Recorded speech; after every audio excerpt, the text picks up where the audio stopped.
এখন গেট খোলার আগে চলে এসছে, আর এখনো পর্যন্ত যায়নি।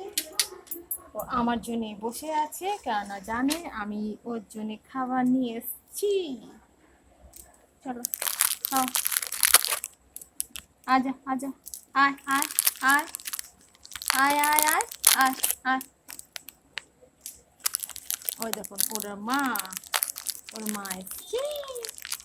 হ্যাঁ,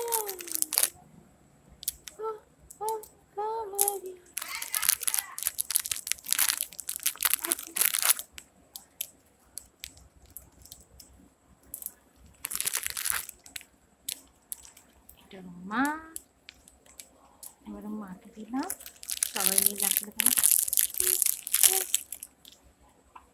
এই হচ্ছে আমাদের ঘরের পাহারাদার।